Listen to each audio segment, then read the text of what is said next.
So take a moment if you can, and if you don't have time to sit still and check in your body and check on your breathing, if you're driving in the car or something like that, just do this the best that you can. When you've gotten practice at releasing and transforming emotional energy this way, you won't necessarily have to take the time to feel your feet and feel your breathing, but most of us are not connected to our bodies enough to not need this first step first, because otherwise we're just trying to do it in our heads, and we won't find that it's working very well. We'll say, Shelly's crazy, this doesn't work, or we'll get frustrated with ourselves and think we're not doing it right, when it just means that we're so accustomed to being in our heads, we haven't really connected to ourselves at the level of the body, which is where this needs to happen as a feeling experience. So we're going to start with it, but if you're not in a place where you can sit still and do this, just do the best you can with the questions. I'm going to use this as a Sedona method releasing question that I think works well with grief. It's actually, we call it diving in. So see if you can take a moment to just feel your feet and the different parts of your feet on the floor or wherever they are. We're going to go through this part kind of quickly. See, pause if you need to. See if you can feel your butt in the chair or whatever you're sitting on.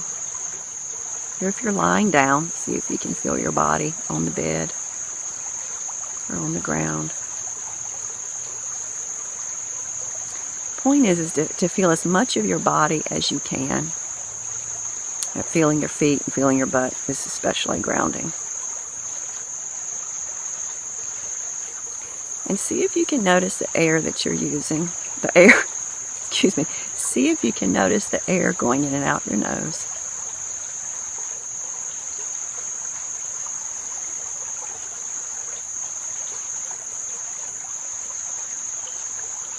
And see if you can notice the muscles that you're using as you breathe in and out.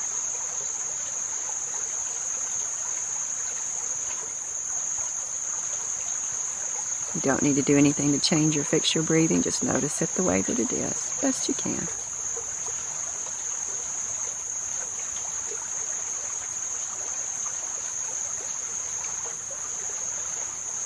And see if you can notice on a scale of 0 to 10 how busy or quiet your mind is. With 0 being it's very quiet, 10 it's really busy. And if it's above a 4 or 5, take a moment to say the words in and out silently to yourself as you breathe in and out. You can also picture the words in and out as you breathe in and out. And let the word in last the whole length of your in-breath, and the word out last the whole length of your exhale.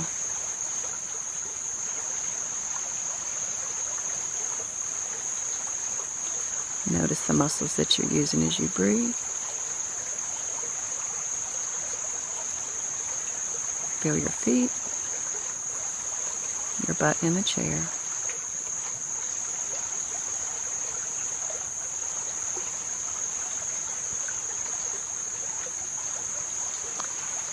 And check inside as best you can.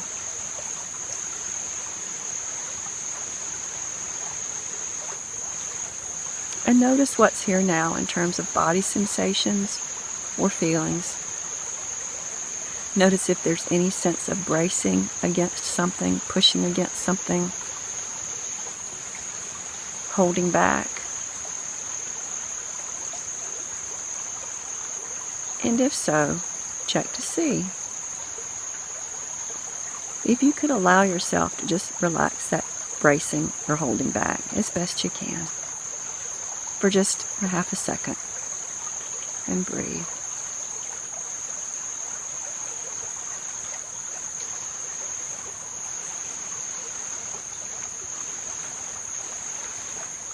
And if you're feeling any sense of grief or something that feels a little bit like grief, or if it's just underneath the surface and you're aware that it's there, or maybe you're feeling it in a really obvious way.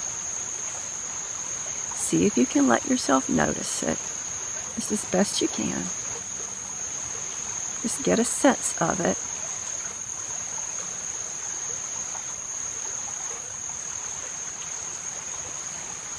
And now, again, as best you can, check to see if you can get a sense of diving right into the core of that grief, and then you can jump right back out. And if that feels too threatening or too scary, you can get a sense of kind of going to the edge of that pool of grief and just stick in your big toe. Stick your foot in and then pull it right back out. Or we're going to jump in.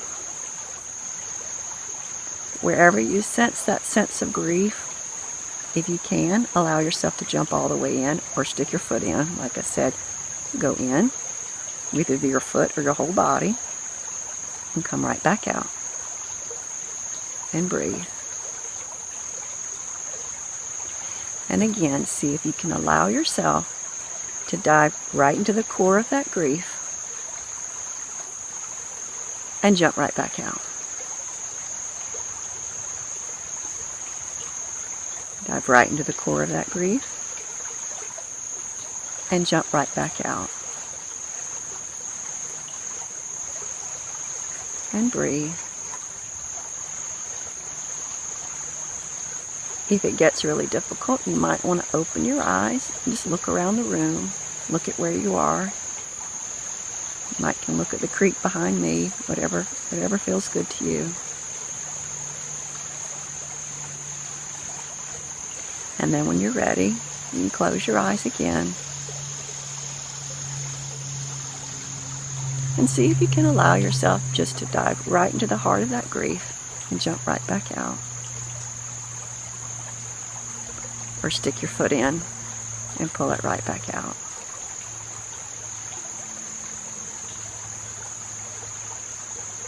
And go back and forth with this as many times as you can, as many times as you feel like, or however long it feels right to you to do so.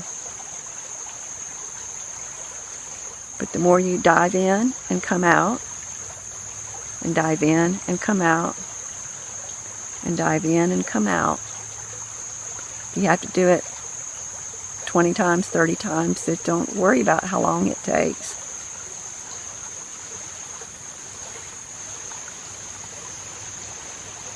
You may notice that it starts to get a little easier to dive in each time. And you might find that if you've just been sticking your foot in, that you might want to jump in waist deep and jump right back out. Or you might feel ready to jump all the way in and jump back out. It's not so important that you put your whole body in.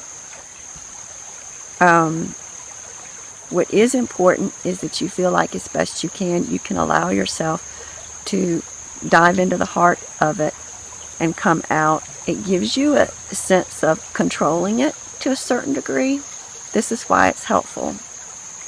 And when you're diving in and jumping out, the diving in helps you feel like you're not, takes the resistance out of it, keeps you from trying to brace against the feelings that are trying to arise, so it gives your system a chance to let off the brace and let off the brakes, because that's what's causing so much tension to build in your body. So the diving in stops the resistance, but the letting yourself come back out keeps you from going down in there and wallowing for too long. Does that make sense? I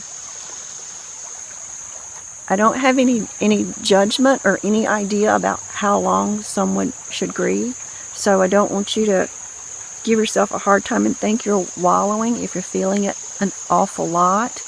I just use that word because it's a common one that people use, and the jumping out just makes sure that you don't get down into your grief and get lost in the story about it, because when you dive into it and let yourself feel it deeply for just a few seconds, what often happens is then the stories come in your head and about how hard it is and how bad it is. And while all that may be true, the stories are only going to affirm the feeling. They're not going to help you release the feeling. I hope that will make sense.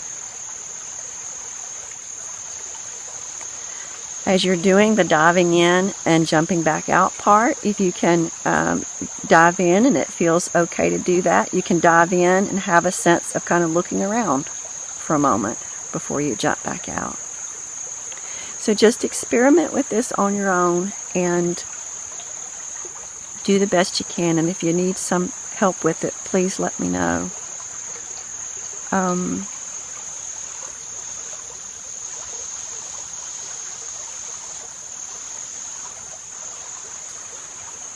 There's another process that we can do with grief along those same lines, but I think we'll save that to another time, till another time.